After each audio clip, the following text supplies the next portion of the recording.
Welcome everybody to yet another episode of Yelking Around. Welcome back. My name is Derek Mayo. I'm Diana Gutierrez. And we hope you guys are having a blast today. We opened up with one of our songs that we're going to have later on What's Your Bop? Yeah. Stay tuned to figure out the name of it if you don't already know, you uncultured swine. Oh, man. I mean, you didn't know until you didn't know until yesterday. Yeah. Actually, till today, because I was like, wait, I couldn't remember what the name of it is. That's true. Should we say the name or? I mean, might as well. Yeah, we were opening up with The Spins by Mac Miller. Yup. If you haven't heard it, it's a song that was I'm not very familiar with the discography of Senor Miller. But we did listen to his first album yesterday. Oh, was that the first one? Yep, we listened to the whole album. Oh, I sick. can't quite remember what the name of it was. It has like an interesting lettering. But yeah, we were listening to the first Mac Miller album, and honestly, it's a great album to listen when you're writing. Yeah, when you're I was riding like, around this is the such town. a good vibe right now. Yeah. But my Mackin' ain't easy. Is that what it's called? My Mackin' ain't easy. It says, but my Mackin' ain't easy. But my Mackin' ain't. That sounds right to me, to be honest. All right. You know, cheesy. The intro to the song and everything. It's very nice, honestly. I like the whole album, his early work. Yeah, it doesn't show that mixtape was the Spins was on that one. It was like probably like a single or something like that. Okay.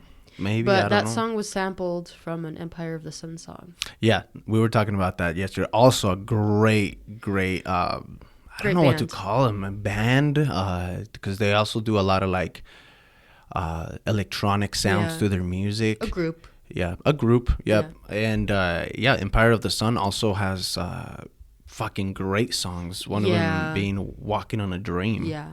They're definitely on my list to see as a live performer. Yeah. They're definitely like showmen. I've seen them in a few interviews, and they're just fun to listen to and watch. You know, they one of them like does their hair in this extravagant, cool ways, and they do makeup as well. It reminds me kind of like an 80s band vibe in a way, but obviously they're rock stars, right? But they're very different in the type of music that they develop in. You could tell they have a blast. Yeah. And they themselves have an interesting story, how the group elaborated. But yeah, Wiz Khalifa has sampled that song, Walking on a Dream. I can't remember what it's called in his The Thrill. It's called The Thrill, yeah. And we are always running for the thrill of it. Yeah. Thrill of it. And honestly, it's a fucking great song too. I like it too. I like this variation better of Mac Miller's personally. Oh yeah? Yeah. I think he did a better job of it. I like the flow that Wiz Khalifa has. I think I just like the original too much, and that's why. Oh, I see. Yeah. I see. But you didn't know that this was an original from Empire of the Sun, so maybe that has something to do with it too. Maybe. I don't know. Could be. But, yep, that was The Spins by Mac Miller. Great song. And how you been? You've been good? I've been sick. Yeah, you have been sick. You can still kind of hear it in my voice, and excuse me if I'm coughing, but I got scared that I got COVID for a second because, I don't think you've gotten a notification on your phone that alerts you that you've been potentially exposed to someone that has the virus. Yeah. Yes. Which is crazy. We were talking about this. I don't know how they are able to notify people via iPhone. I think it requires some sort of voluntary participation in some sort of bigger system as to if you test positive for COVID, do you volunteer to let that information out to warn other people? I'm sure it's that type of thing. Some sort of disclosure somewhere that you signed or that you agreed to. Yeah, I'm not saying it's an Apple thing, but I'm guessing. I don't know if it is. I just know that you've told me that it's like phones know about all this shit, and it's crazy how they. Yeah, and I even was running a fever, and I got tested before I was running the fever. It was just a cold, and I have to get tested for school each week anyways, so I went ahead and went to do the test. It was negative, and then the day after I got a fever, and I was like, what the fuck? Like, I haven't had a fever in so many years. Yeah. So that threw me off a bit. You told me you were kind of delirious. I too. was. I was trying to focus in class and shit, and I'm like, it's hard enough to focus through Zoom. Mm-hmm. But it was a whole another layer that day. I couldn't fucking do it. I had my camera off. I was like, people can't fucking see me like this. Oh yeah. Yeah, I felt really bad. I had to lay on my bed like in order to try to focus, and I just kept closing my eyes. It was not fun. Yeah, being delirious is it's insane. Yeah. Being delirious because of a fever, a high fever. If you haven't experienced it, I have, and it's I've seen you. It was fucking crazy. Even before that, I had a really, really bad fever once. I don't know what I got hit with. Oh, when you were like a kid, right? I think you told me about it. I wasn't a kid. I was like a teenager. Okay. I was a teenager, and I remember just being in bed for days. I got a really bad cold in the middle of summer. Oh shit. Yeah, so that's what happened. It was in the middle of summer, and we used to live in this trailer. Yeah. And obviously the airflow is not the best in trailers, and it got really hot during the summer. You know, it was made out of this like wood, or at least it looks like wood, like a thin layer of it. And so it kept the heat very, very hot in there. And one day I got sick in the summer, and you start with the body aches and stuff, and then I started running a fever. Yeah. And with the heat outside, it was really hard to maintain cool. Yeah. So it got to a point where I was so unprepared, like I could not move out of bed, and I did not have people that could take care of me, really, because my mother had already moved and stuff, and my brother was working or something like that. And so I stayed home for a couple of days, but I was super delirious. I probably needed to go to a hospital or something. And I never checked my temperature, we just didn't have a thermometer around, I guess. And I wasn't about to put something up my butt, either. So, I was pretty much in bed all day, and I remember I started hearing shit, like, and seeing things. And oh, what the fuck? I was like dreaming. That's what I'm saying. That's even like, worse than what I experienced. My deliriousness was bad, like to the point where I was hearing shit, seeing things in the middle of the day, just because I was running so hot. And if you've ever been in that situation where you're that hot, I mean, jump in the shower, cool your face off. But I didn't do it. I just stayed in bed, and I swear I was talking to myself, like having conversations that were just out of whack. But I remember the one that you said where I took a bath at the same time, so the heat from the water started making my cold a lot worse, and I just needed to get out, and I passed out. Like, I passed out on the bed, butt naked. Oh wait, that was that time? Yeah, that was that time. I wasn't there for that. I was there after when I like bring you medicine and stuff, and you could not carry a conversation. Yeah, earlier that day, that's exactly what happened. So I was like, I'm running so hot, I just gotta get in the shower. So the shower felt good, and then I'm just like, for some reason I was just like, I kind of want to take a bath. I need a bath and chill. And the heat, the steam, sorry, combined with my fever did not go well, and I had to get out, the fucking bath, and I was like just trying to get out of there. And as soon as I got out, I felt the breeze coming out from the outside temperature, and I felt so good, and I just went into my bed with a towel on, and then like kind of passed out, butt naked, and then I dried out, and that's fucking horrible. So that's the most sick you felt probably in your life, would you say? I'd say the most sick I felt was... Or the fever. The fever was really bad. And in the trailer, right? Yeah, in the trailer. And then there was another time when I was younger that I could swear I had some sort of like fucking tuberculosis or something like that. Like, I started getting very scared because I had this cough during the winter that I just couldn't fucking get rid of. Yeah. And honestly, it freaked me the fuck out. It'd been months, and this thing kept going on, and I started hearing shit, like before Google was a thing that like everybody, a popular thing. Yeah, you hear of conversations people had, and I heard things like tuberculosis and shit like that, and I started really getting scared about it. That was like before you could look up your symptoms and freak out. Yeah, I had to go to a it was around middle school, so I had to go to the library to have access to the internet, and, Wow. and it was one of those times. I remember I used to go to the library all the time during that time when MySpace came out and shit.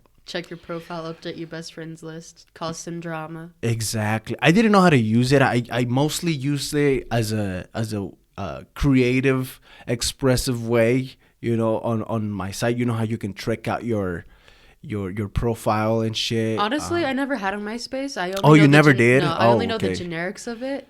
So I don't really know. I know the most I know basically is the best friends list, and that you could put a song on your profile, and that's basically. Oh yeah, the best friends list was never like something that caught my attention, because I had very few friends. Oh, I see. Later I had more friends, but it's like Facebook. You never talk to anybody. Yeah. You only talk to your best friends, I guess, the people that just pop up on cue. Yeah.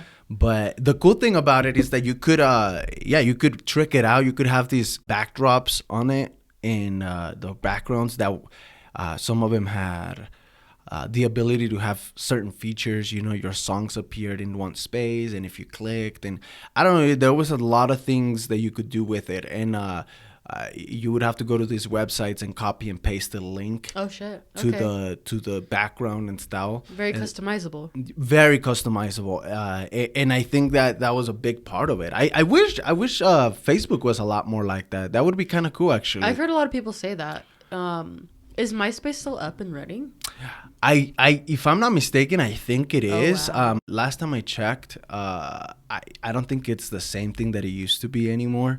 I think it's some sort of music app thing. If it still exists, I don't know. I wonder if your profile's still lingering somewhere in there. I'm sure. Yeah, I'm sure. Or maybe they sponged a lot of them once they transitioned, because I was able to get into my MySpace years ago. Like, I'm talking about probably like close to 10 years ago. Mm-hmm. I was able to log in with the password, and I was able to have access to it, and I still it was kind of cool, actually. It was kind of cool. I had like 2 messages that I just never opened, and you remember particularly you had 2 messages? Yeah, like 2 messages. Yeah, that's very specific.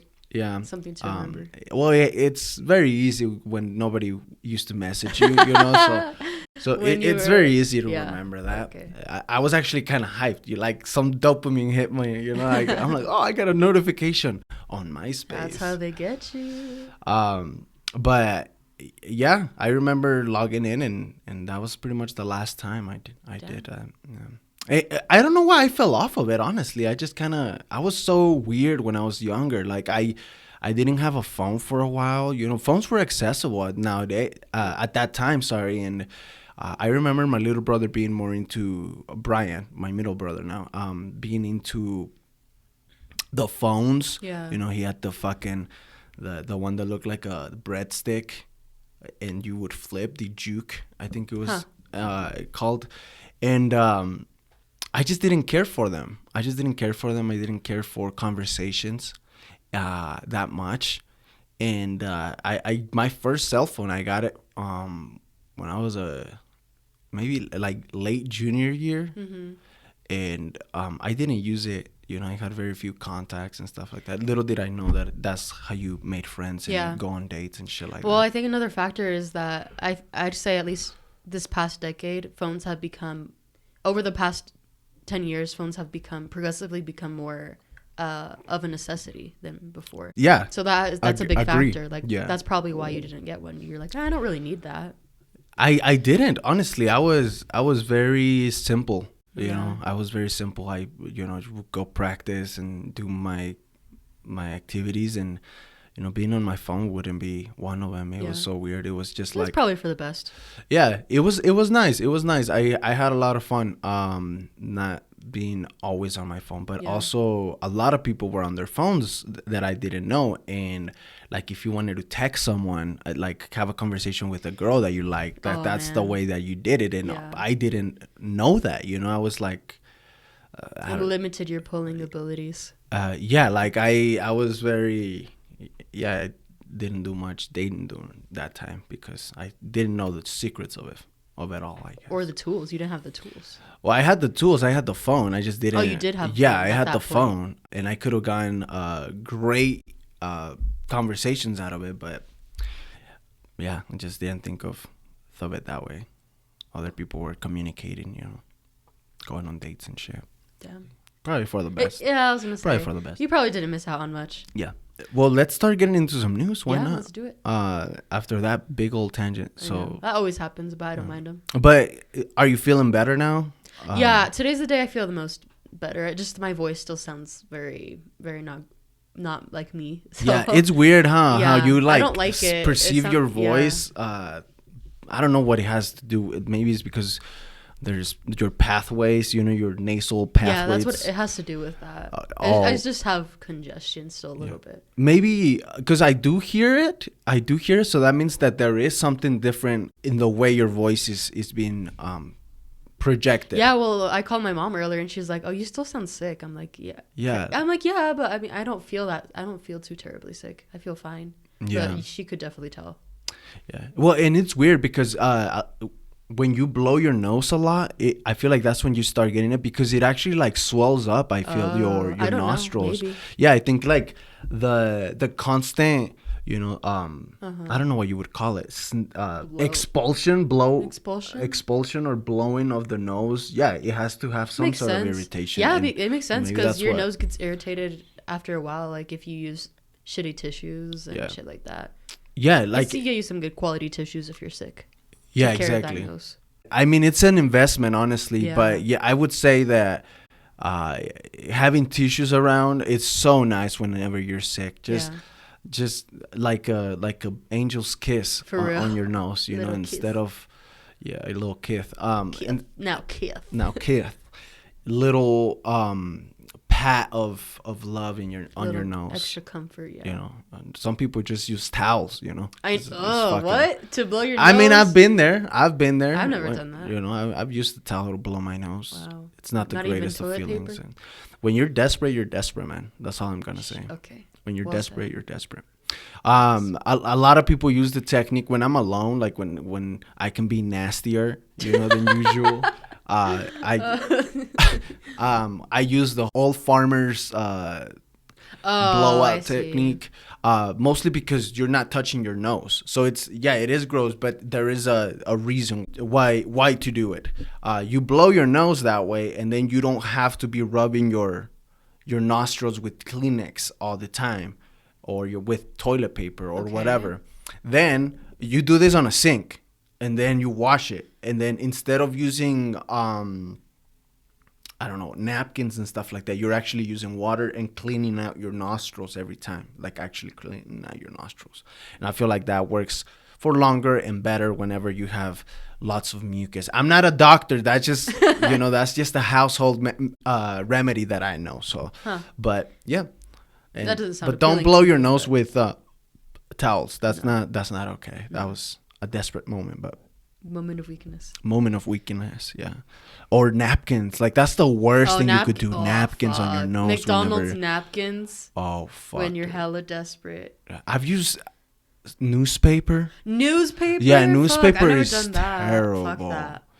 Newspaper is terrible. I've had to wipe my ass with newspaper. Okay, at some point in my life. I think I'd rather wipe my ass with newspaper than wipe my nose with it. I've wiped my ass with newspapers. With what's worse than newspapers though? Magazine. No, yeah, fuck that. That you're getting a wax at that point. You're getting a basically and some sort of venereal disease from the wax paper. Fuck.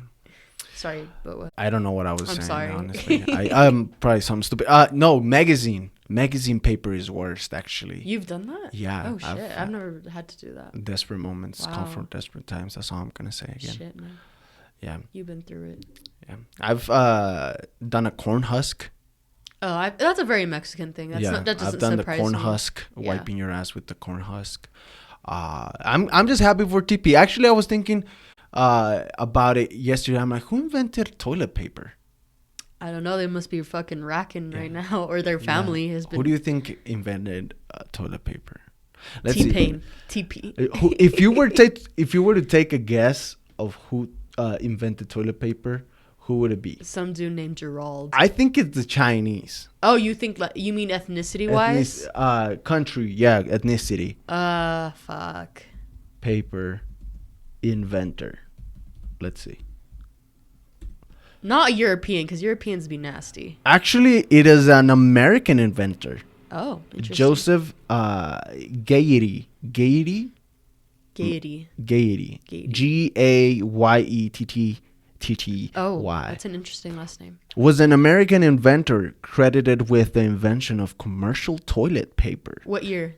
1900s, actually. 1900s, Yeah, okay. 1900s. So 1857 to 1890 remaining in common use until the innovation of splinter-free toilet paper. Splinter-free? There was splinter toilet paper? Fuck, dude. I don't know, but I guess it wasn't as processed. Oh, so it was toilet paper because it came from a tree, but it might have not been such a smooth surface. Yeah, you didn't have the charming 5-layer plush or the cottonette. Is this dude still alive? No, this was way back in the day. Okay. Way back in the day. Yeah.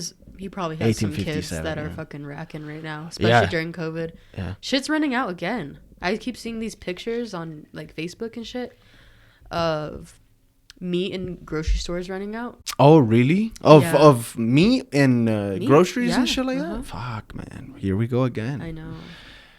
But it's stupid because they're blaming like the president and shit. Not to get too political, but I mean, if you think it's the president's fault, like, you're an idiot. I'm sorry. Like, I don't know how to sugarcoat that. Like, well, just to say the president is very limited because there's a lot of things that are happening nationwide, even locally. Yeah, there's things that we can't really control, like ships in the middle of the ocean not being to export their goods from where we get them. Yeah, I mean, it's been our fault for not creating products within our country. Oh, right. You know what I mean? Yeah. So it's a lot of things. So people that are saying it's the president, that's just a very single-faceted way of exactly. At it. Like, it's a lot of things. Yeah. And a lot of it has to do with COVID too. Yeah. You know, a lot of it has to do with that climate. Yeah. With the virus and all that stuff lingering around. So yeah, and it's hard to, like you said, with the ships to export even around the world because some people have restrictions as to people entering their country, like foreigners. Yeah. There's not a lot of workers right now. That does have to do something with the virus, but it's a chain of events. That's the thing. It's a chain of events. But are any of your stories COVID related? Because I have one. I don't have any COVID related stories today, but I do have one getting into the news again. I call this Waves of Chaos, and the reason I call it Waves of Chaos is because on January 15th in Tongatapu in Polynesian country, a 5.0 earthquake was created due to a volcanic eruption that happened near the islands. There's like an archipelago of thousands of islands that or hundreds. I don't know if it's hundreds or thousands, but there's a lot of little islands around this area. That stretches all around from Australia to what's this other one? New Zealand. Oh, New Zealand. Next to Australia. Yeah. So along this area, this volcano that is an active volcano sticks out the water like a couple 100 miles or something like that.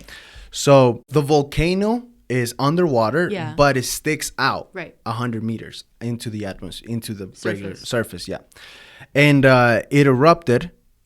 So this created a seismic wave that also created a tsunami. Yeah.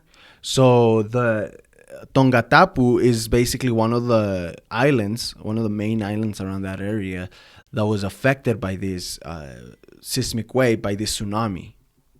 And it basically brought complete destruction. The eruption was felt in different parts of the world. Yeah. You know, far out even.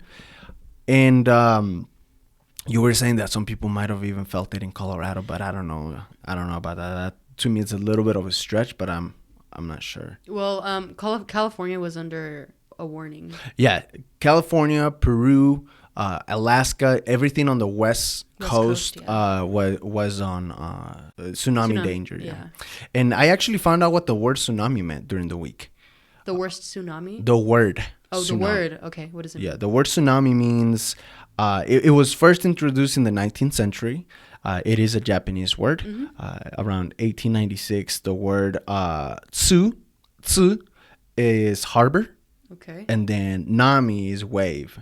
Harbor wave. But that makes sense. Yeah, that's the easiest explanation. Obviously, I think it says something like Japan has suffered like a third of all tsunamis and stuff like that. That's why they were able to coin the word. But there's controversy, like everything, about the etymology and if it's a correct use and whatnot. And we, in the Western side of the world, we just adopted the word, took out the T at the beginning, and because it's TSUNAMI, and we dropped the T and then we just call it tsunami.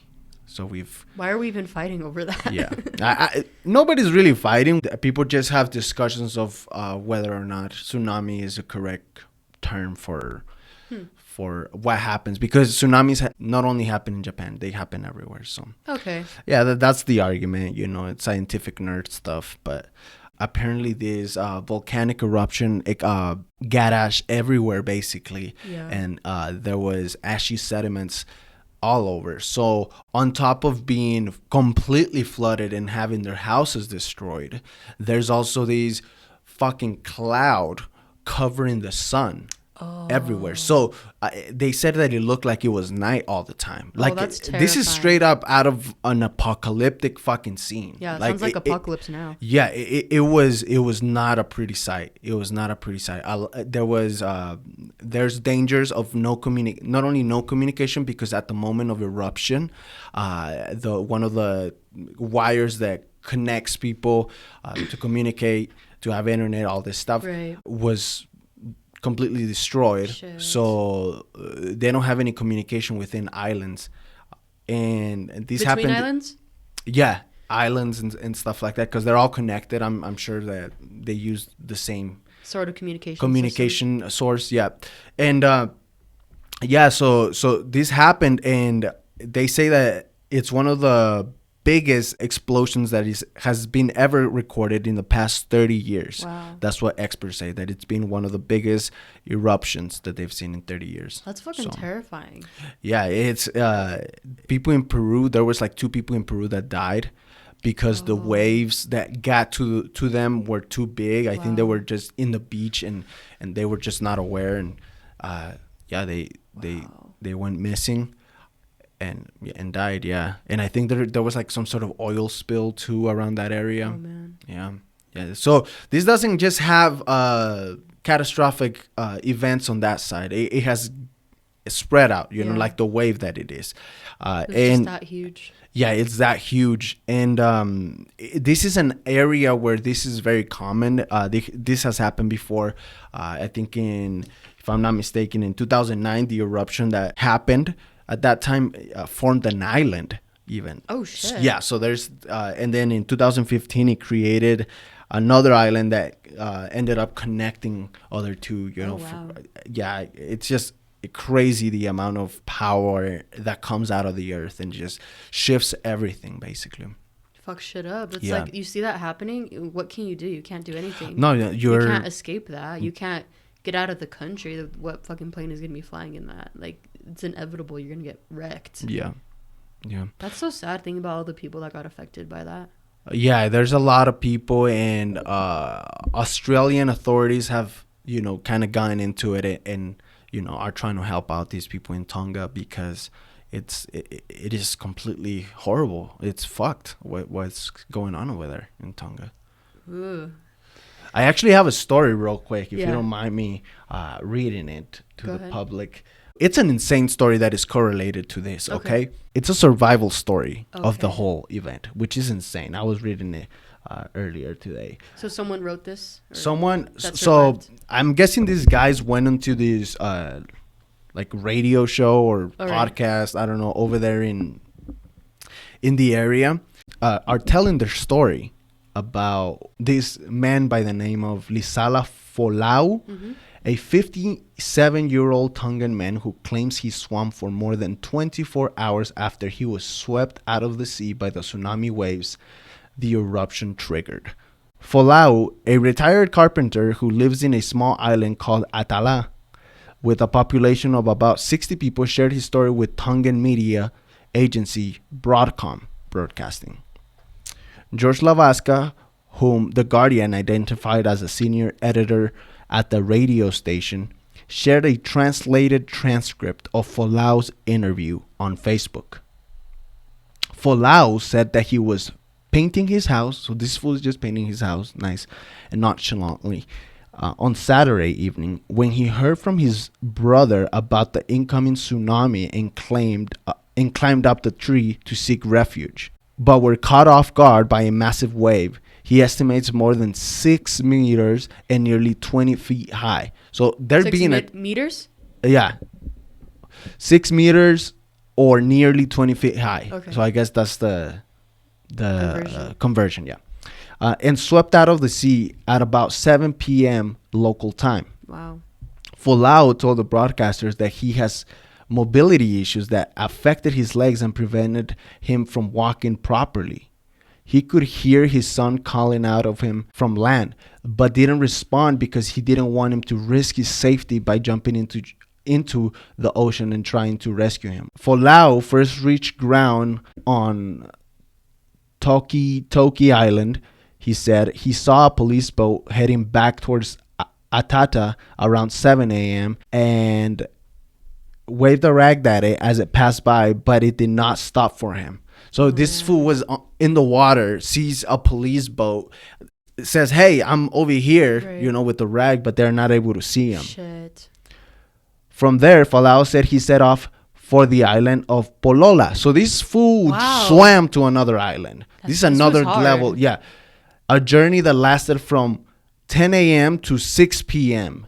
He then swam to Sopu. So he swam to another island after this, which is on the western edge of the capital of Nuku'alofa, on the main island of Tongatapu, which is where this story came out of. Okay. He said his mind was on his family during what Reuters describes as a 5K or 4.7 mile swim to the main island. He worried about his niece, who had been carried away by the wave, and the illness his sister and youngest daughter are facing. So this is what drove this guy. His family, man. Ain't that fucking insane? That's... Like, this guy was so resilient. His family kept him going.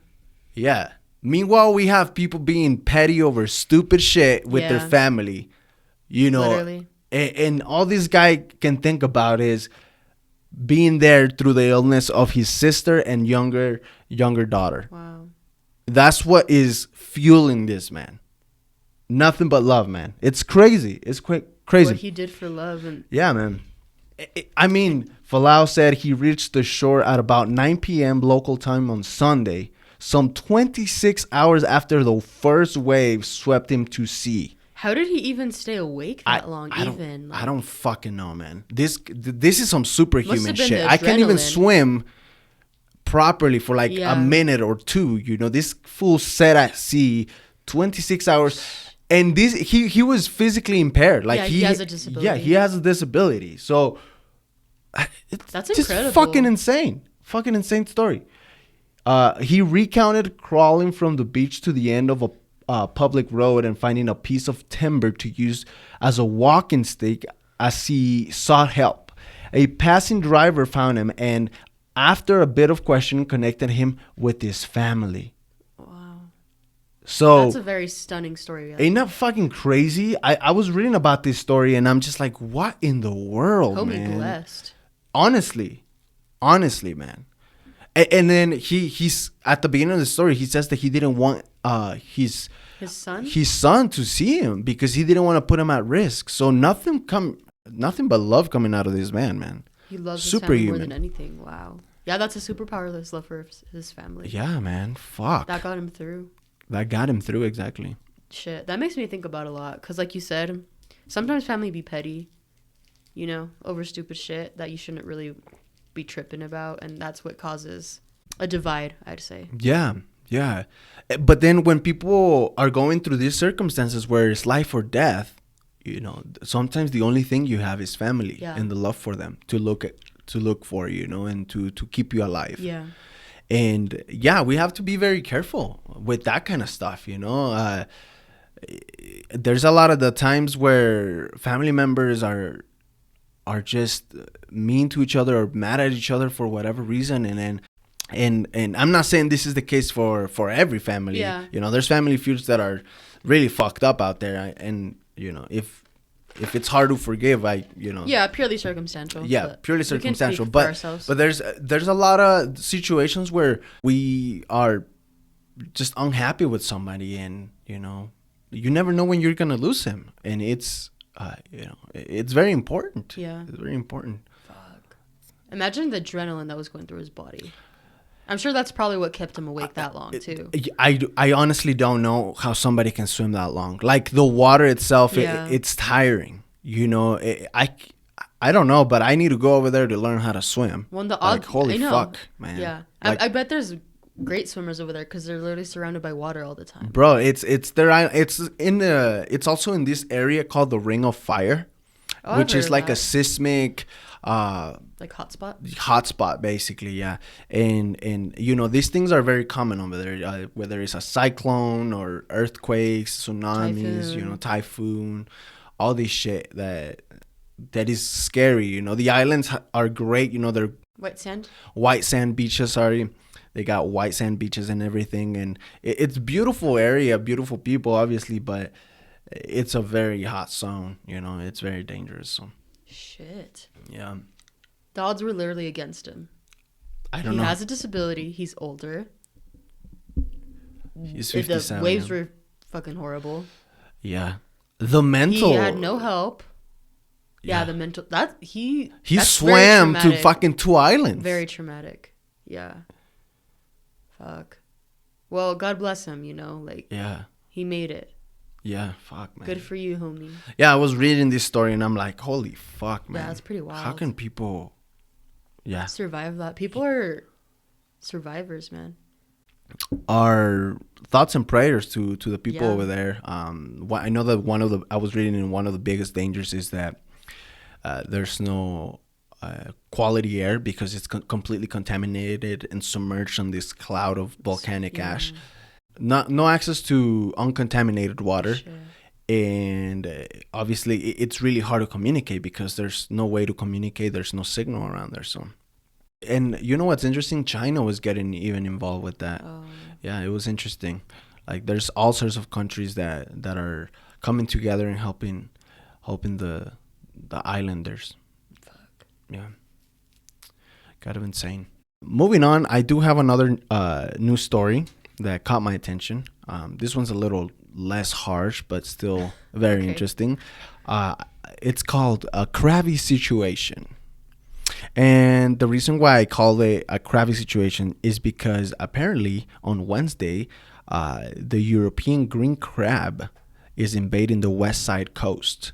European green crab. Yeah, it looks like it's an ugly crab. Okay. You know, this fool looks like he lives on sewers. You know, like it's green. You know, it's nasty looking. Yeah. This crustacean.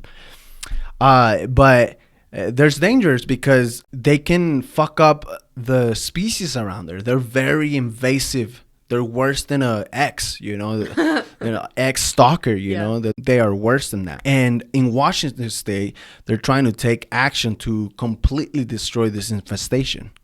So Governor Jay Inslee did a mandate of an emergency order, because it was looking like the 10th plague out there from the Egypt Niles. Oh shit. Yeah, you know what I mean? So basically the crabs are gonna fuck up the ecosystem if they're there, right? Exactly. Yeah, they are very harmful and they can hurt already endangered species. Gotcha. Because they're just good at taking over. They're just invasive little fuckers. Yeah. I think they started on the Atlantic Ocean, so they're from the other side of the world. What? And they were brought up in boats when people were doing colonization and traveling and all that shit. Yeah. So they were actually brought up from Europe over to our coast, and they fucked up a lot of the areas and ecosystems there. Oh, man. The Department of Fish and Wildlife were allowed to eradicate the crustaceans and have themselves a little crab boil if they wanted to. Oh. Yeah. So these fuckers are bad, man. They're not good, and we brought them over, and yeah, they're just been destroying all sorts of shit. That 1989 is when they were first located in San Francisco. So they around that time that's when they started finding them in the west side of the U.S. Oh man, I have very mixed emotions about this. What are those mixed emotions? Well, these crustaceans were brought over, it sounds like, right? Mm-hmm. And that's why they're over here now, and that's not their fault. And now people are being asked to, or rewarded more as to like get rid of them and like have a nice dinner. Like, I don't know. I understand why, because no, I was joking about the dinner, by the way. I was completely I was completely joking about that. I mean, but they're being encouraged to kill them. Right? Yeah, they're definitely that's still encouraged a fact. to kill them. Yeah. So they probably taste like fucking sewer. You know, they look like they taste like sewer water. Maybe. They're just animals. They're just animals. Like, aren't they like spider? Aren't they like the spiders of the ocean? Wouldn't you say? I've like crustaceans? I don't know. Maybe. I don't know.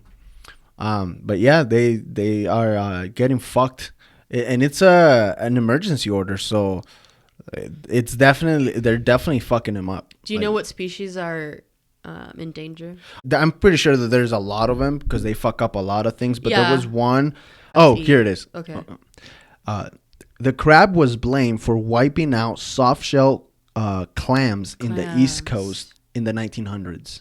Okay. So in the 1900s, they did fuck up a soft-shell clam. Okay, so they have a history of being... No, yeah, they're very disruptive. Yeah, they're very good at invading and whatever the species that is dominating there, they're very good at fighting, basically, and fucking them up and taking over. So they're very invasive. Yeah. I mean, these fuckers could fuck up ecosystems. And even businesses, even businesses are worried about it. Of course they're going to be worried about it. That's their fucking money. Yeah, exactly, right? That's the least of my worries, though. Yeah. Personally. But yeah, they're resilient little fuckers. Shit. Yeah, they have a little... I want to look up a picture of them. Yeah. What are they called again? Green... The European green crabs. Okay. Oh. See, they're not pretty. I mean, crabs in general are not pretty. I mean, but there's an image of a crab that is kind of pleasing in a way because it looks like your regular crab, but this motherfucker looks like he's out of outer space. Yeah, you know? Like it's like green, it is nasty. Yeah, they're not good looking crabs. Fuck, man. That's a funny phrase. Not looking crabs. You know? They're not good looking crabs. Shit, homie's gonna get wrecked. Yeah, they're getting fucked right now by the Fish and Wildlife Department. I have a story similar to animals, but go ahead, finish your thought. No, that was all I had on the green crab. I just thought it was kind of interesting. Yeah, you know, this little fucker's kind of just invading everywhere. Why do he have so much hate in his heart, man? Just love. Yeah. I don't know. Have you heard about a story related to hamsters in Hong Kong? Hamsters in Hong Kong? Yeah. And COVID. Oh, and COVID? No, I haven't heard anything so about basically, Hong Kong has asked pet shops and owners to hand over about 2,000 hamsters and culling them. Do you know what culling means? Mm-mm. I had to look it up. But what culling means, this is the definition: reduction of a wild animal population by selective slaughter. So killing, basically. What is it called? Culling? Culling. So Culling. Okay. Mm-hmm. So they're killing these little guys. They want to. They want to, okay. Because apparently 11 of the small rodents tested positive from coronavirus in a pet shop. Oh, fuck. So they're carriers of this virus. Yeah, I guess so. The territory has also suspended the import of the small animals.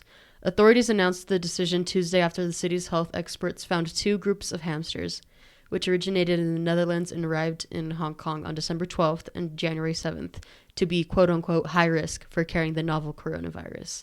The hamsters turned over by pet owners will be killed to cut the transmission chain, health officials said. Damn. Evidence shows that hamsters are infected with... This is a quote, sorry. Evidence shows that hamsters are infected with COVID-19 virus. It is impossible to quarantine and observe of them, and their incubation period could be long, said Lung Shifei, the director of Hong Kong's Agriculture, Fisheries, and Conservation Department. The role of pets in coronavirus transmission has been studied and debated since the start of the pandemic. But for the most part, infection appears to be a one-way street, with animals catching the virus from their owners and generally recovering quickly. Damn, you know what? I've never even thought about that, actually, like how pets can actually retrieve the virus or get what is it, contaminated? Infected? Contingent? Infected? Get infected. Yeah, get infected by the virus. Yeah, dogs and cats can get COVID as well. What the fuck? That has never even crossed my mind. That's a great point. Yeah, but the research is showing that it's basically they just get it and they can't transmit it. So that's why a lot of activists are like, what the fuck? Like, why are you killing them? You know? Oh, what? Yeah. So the U.S. Centers for Disease Control and Prevention called the risk of animals spreading the virus to people low, but noted that it can spread from people to animals during close contact. The exception appears to be minks, with cases of humans being infected by them. Oh, shit. Oh, fuck. So do you know what a mink is? No. Is it some sort of rodent? Yeah, it's like a weasel. Like a weasel? Yeah, okay. I had to look it up too. I was like, what the fuck is a mink? Minks. Yeah, okay. mink. Yeah, I think I know what it is. I think I have an image. Yeah. But basically, those are the only animals that have been shown that you can get COVID from them. So far, there's no other research supporting that you can get COVID from an animal. It's vice versa. People are spreading it to animals. Oh, shit. Yeah. So they're getting infected. They're getting infected because of humans getting infected. Holy fuck. Yeah. In 2020, Denmark culled some 17 million commercially raised minks after they were found to be at risk for carrying the coronavirus. The government later admitted that the minks were improperly killed and buried, and a commission has been established to look into the case. So people are really getting in trouble for that in Denmark. People are just killing without knowing even. Oh my god, man! Right? This is what's wrong, man. Like what? What did the hamsters do, man? You literally gave them COVID. They didn't do shit. Do they? I wonder if they get sick. Like, do they actually get sick? They like, get sick. Their pulmones, their low lungs. Do they get fucked or what? Yeah, I think so. Do they get fluid in them as well? I don't know specifics, but I'm sure because they were talking about incubation period and shit like that. So. Oh fuck. Yeah. It's very sad. Even that is like, messed up. Yeah, it's out there, man. Yeah. It's kind of it's very inhumane, I'd say. I made the connection between these two in a weird way. It's different, obviously, because them crabs are hella aggressive and shit. But these hamsters, like, what do? They're just lovable. Yeah. Have you heard of China's policy of zero COVID? Yeah, we talked about it the other day. Did we? Yeah, we did. There's zero COVID. Yeah, you're right. We did talk about that a little bit. Last week, a 23-year-old woman working at a pet shop called Little Boss in Hong Kong, Causeway Bay, was found to be infected with the Delta variant, which has been rare in the city. At the same time, several hamsters in the pet shop also tested positive for the coronavirus. Health officials in Hong Kong are investigating this as a possible case of animal-to-human transmission, because 2 other human infections, one confirmed and one preliminary, has been linked to the pet store. Damn. Yeah, so hamsters can get COVID. Fuck. Yeah. And so how does that sit with you? Because I was very sad when I heard that they wanted to kill 2,000 hamsters. 2,000 is a lot of hamsters, and a lot of people just fucking see them as rodents. Yeah. You know, as just little mammals, but. I mean, if they're posting a threat, can't we just let him go somewhere safe? I know, that's what I'm saying. Like, why can't you take care of them? Like, literally, just get them. Why can't you quarantine them? Like humans. I don't know much about hamsters, you know. Yeah. But how do you just kill 2,000 hamsters, you know? It's kind of harsh. Yeah, it's very harsh, the fuck. But, I mean, this is the same thing they do with chickens. You know? What do they do with chickens? I mean, little chicks. You see the chicks, and they get destroyed by people. They get just for food consumption. For food consumption. That's true. So it's kind of the line? Yeah, exactly. That's where I'm at. Yeah. That's where I'm at with it. Like, we do things to little chickens that are still cute, if that's and innocent, to to eat. We just see them different because we get to eat them. That's very true. Like, for example, in the documentary we watched of Cowspiracy, where this the main dude, I forgot his name, but he went to this farm, this duck farm or something like that. Yeah. And they were killing ducks, right? Yeah. And he saw a duck get beheaded, basically, and that was the line for him. He's like, I'm done with consuming animal product. Yeah. I've heard a lot of people say that it's easy for us to consume meat because we don't get to see what happens to these animals. Like, we don't have a personal connection to it. Like, if you had to go to a butcher shop to actually get meat, let's say you couldn't find it anywhere else but a butcher shop, right? And you got to see how they descuartizan, how they dismember the cow and stuff like that. Yeah. And you got your ribeye, and you got your chuleta, your steaks and stuff like that. That people would definitely think a lot more about it, right. Then you got people that go hunting, and it's very natural to them. They skin the animal and whatnot, right. But yeah, no, the consumption of meat is definitely very high. Very high, and it's fucking up our planet. Like, it's fucking up our planet big time. I think it takes shit ton of water to create a patty or something, or raise a cow, because you have to raise a cow, and you have to feed it, and then you have to put the water on the fields, and it's a tremendous amount of water that is disposed of, and we need that water. That's the thing, we need that water. So at some point it's gonna be having access to a McDonald's hamburger, or having fucking water that you can drink, yeah. Because we're running low on sources too. So we're depleting the planet. Yeah, we're depleting the planet because of consumption of meat. That's the main thing. That's the main problem about it. I know it's great, don't get me wrong. Like, I love meat, but just is on at this point. It's a little.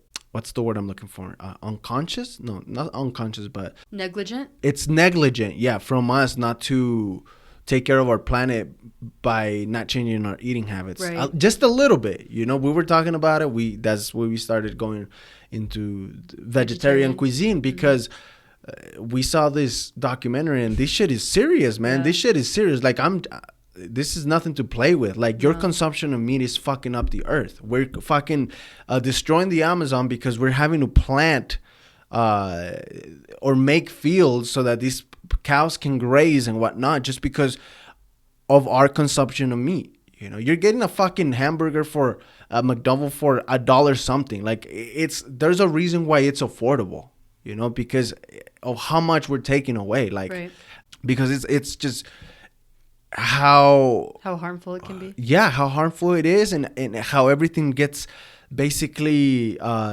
eradicated because of it. And yeah, this shit it's too much. Like, the consumption of it is too much. But we love our animals. Yeah, so I feel like coming back to the main thing, I feel like if more people were to go to a butcher shop, and we're able to see what's going on behind the door, we kind of have some sort of detachment from the killing. We don't have a personal connection to it until you're having to do it yourself, or having to see somebody do it, and it can be very intense, I have, seeing an animal get killed is never a good time. I've never seen an animal get killed. I have in the rancho back in Mexico. I remember for December, it's very common to kill the pig. They get this big pig, that has been fattened throughout the years. And when it's time, they kill him. And I remember having to see this pig run around, and then they lasso him.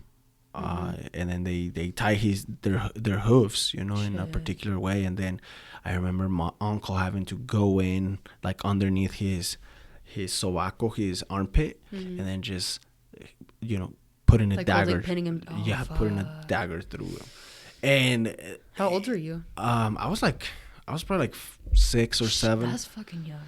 And I like how you're so concerned about, like, are you traumatized? Yeah, that's where it went. Let's work through this. I'll support you, babe. But no, yeah, it's horrible how Yeah. the squeals. I remember the squeals. The haunting squeals. Yeah, they were so loud, man. Like, you could tell that animal was in pain, like utter pain.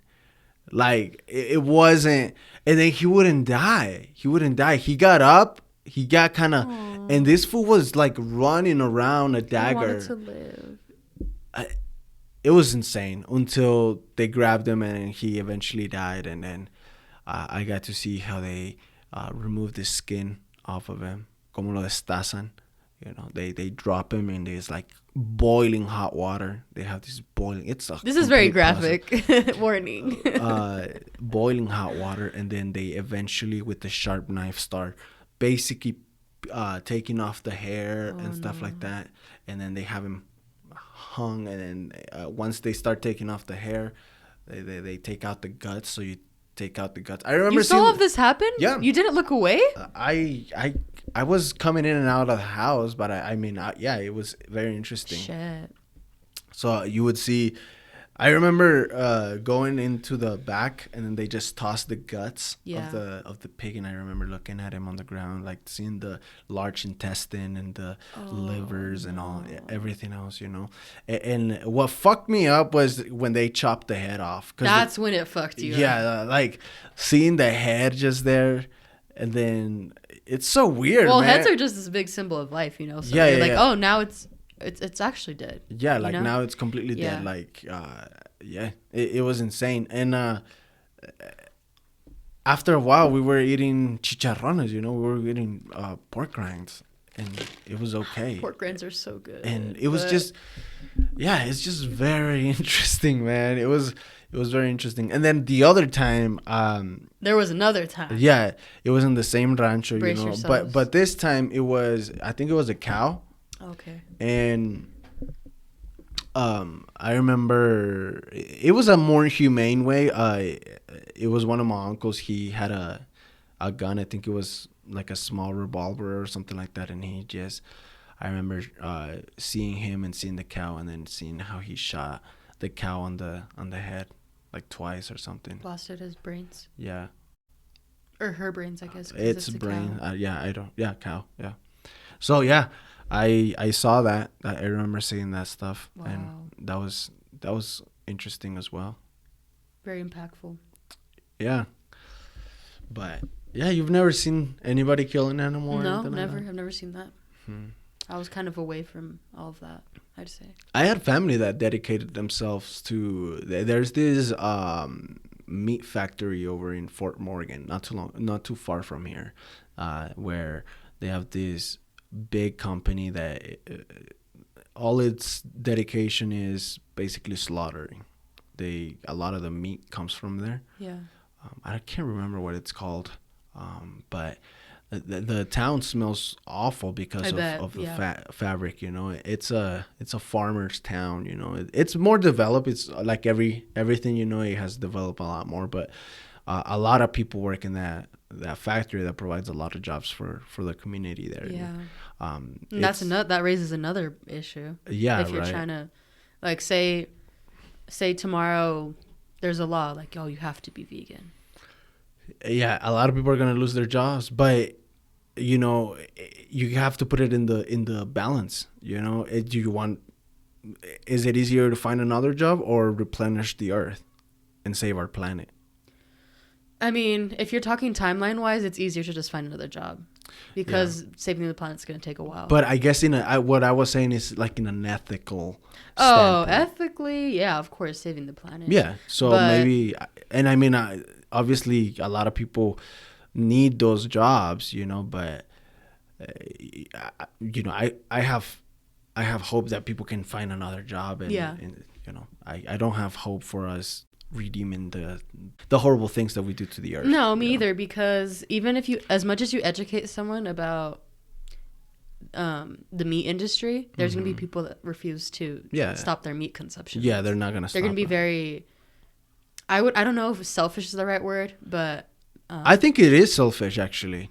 Is it? I think Would it you is go as far as selfish. saying selfish? Yeah, I think it is selfish because I feel like that's the reason why we are not able to progress as a society because of our selfish needs, our ego. Yeah, you're right. Instead of just letting go of that and thinking about your prójimo, your neighbor. In the grander scheme of things. In the grander scheme of things, I think it is selfish in a way. And it's interesting because even if we were to reduce, for those people that are completely against being vegetarian or vegan, I'm saying just reduce your consumption a little bit. Just start there. Start there. And there's plenty of good food out there. You feel lighter. You feel better. You really do feel a lot better without the consumption of continuous meat or poultry or fish. Even fish is not sustainable. Like they try to sell you this idea about fish is not sustainable. Like it's not. We shouldn't even be pescatarians.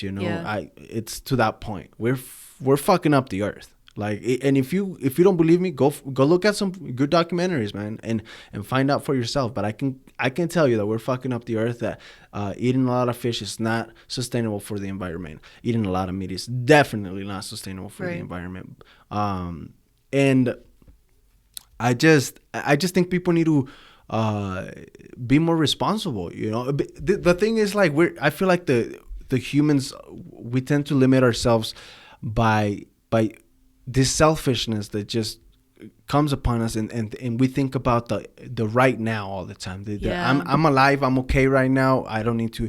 But then there's people that want to bring families and kids and generations. That's what they aspire to, but they're not willing to do any changes and provide a better and more sustainable lifestyle for generations to come.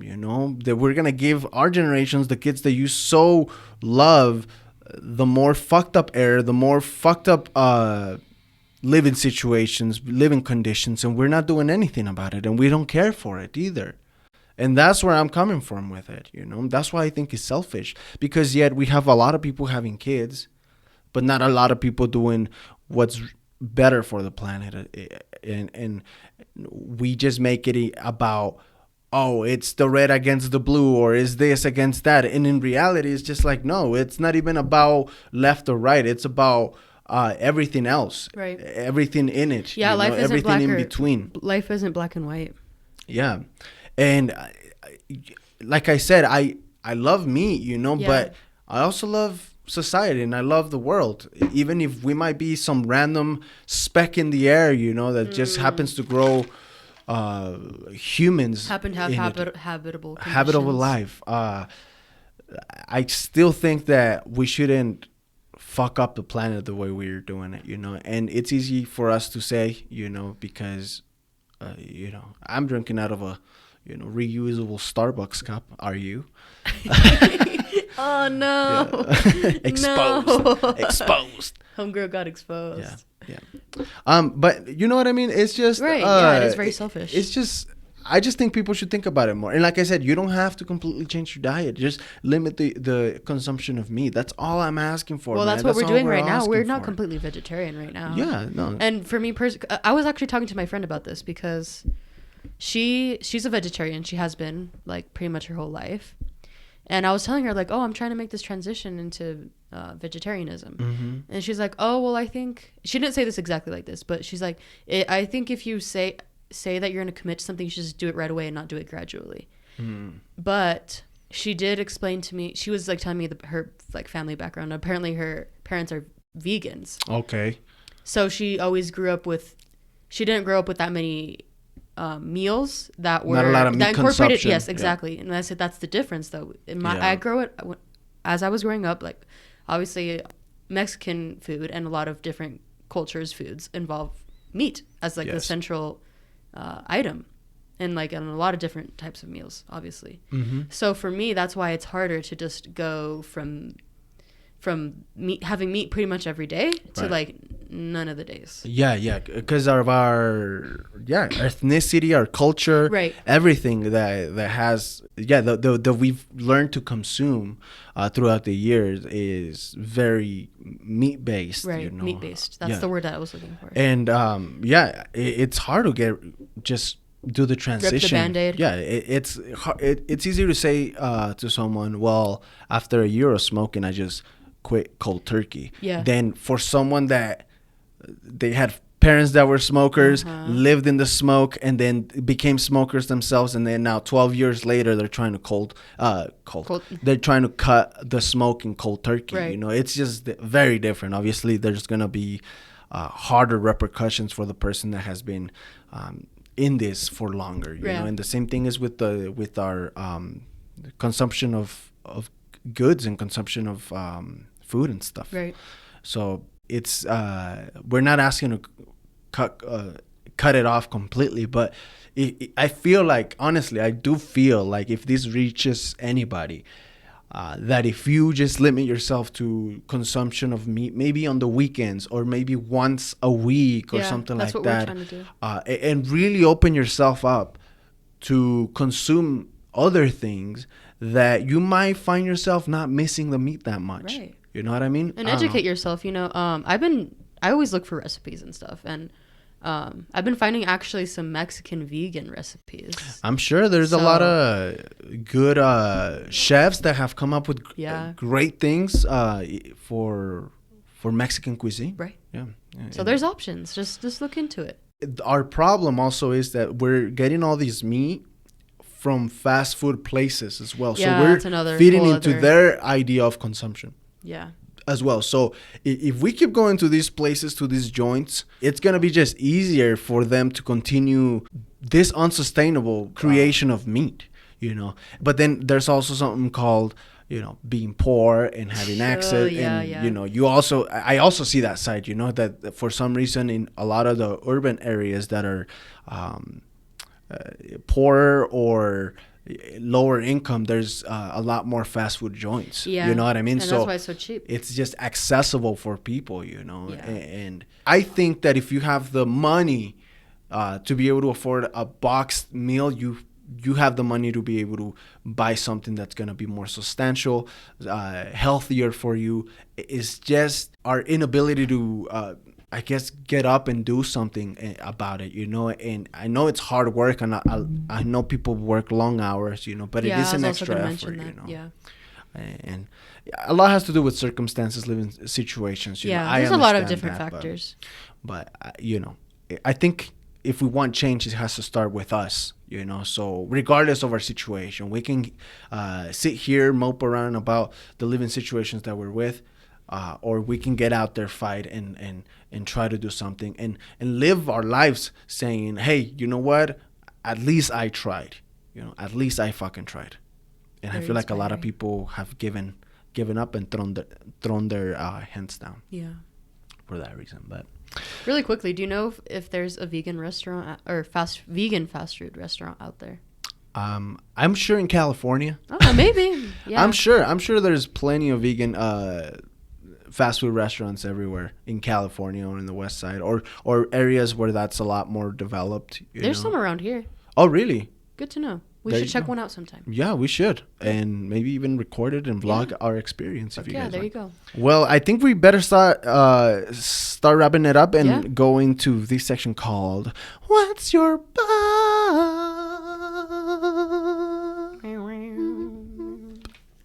Well, mine was The Spins by Mac Miller. Yeah, we talked about it earlier. Yep.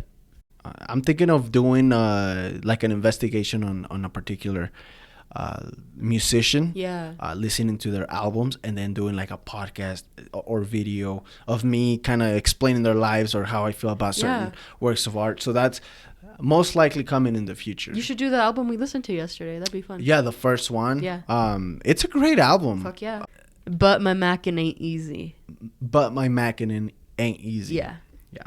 By Mac Miller. R.I.P. You know, another of the young great rappers. He could rap. I love listening to his voice, man. He had flow, man. Such a good flow. So I don't know, man. There's something about Mac Miller's voice that just it's soothing. The rap, the way he makes bars or made, you know, his lines.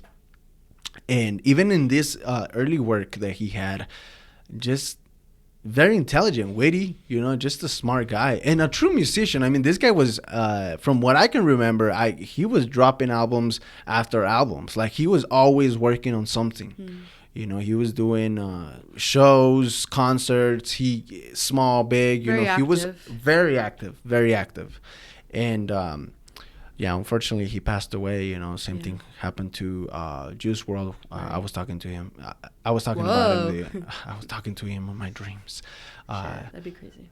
Getting possessed. Actually, yesterday we saw somebody that had the Juice WRLD tattoo, right. the triple nines. Yeah. That look, like old English nines and stuff. Yeah, it was cool. Mine is Lo Hecho Está Hecho by Shakira. Lo Hecho Está Hecho. Yeah. If you haven't heard of the song, it's a great song, and the video. What I like about it is videography that they had on the music video. God damn, I couldn't think. I like the videography that they had on the music video. She's such a baddie. She is. She's great. She's a great dancer. Yeah. Great dancer. And in this video, they do like this choreography in a bedroom. It looks like either a hotel room or just a regular bedroom, and she's with this dancer, and they're doing very erotic movements, sensual movements, but at the same time they're doing the dancing choreography to the song, and then it's very cool. Very cool. Lo Hecho Está Hecho by Shakira. Check it out.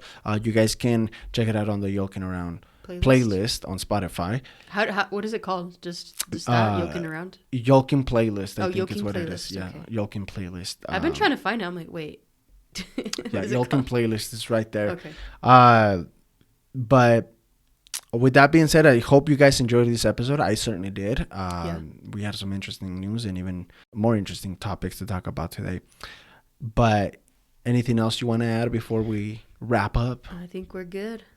Thumbs up, like, subscribe, click every button that you see there. You're almost at 100 subscribers. Yeah, we're almost at 100. Help us with that, and help us develop this show even more. This is not our show. This is your show as well. So help us with it. Leave a comment. And be careful with the crabs. They come around. Both types of crabs. Both. They can come and pinch you in your ass or get in your pubic area. Man. Thank you. Thanks. Bye. Stay weird. And bye.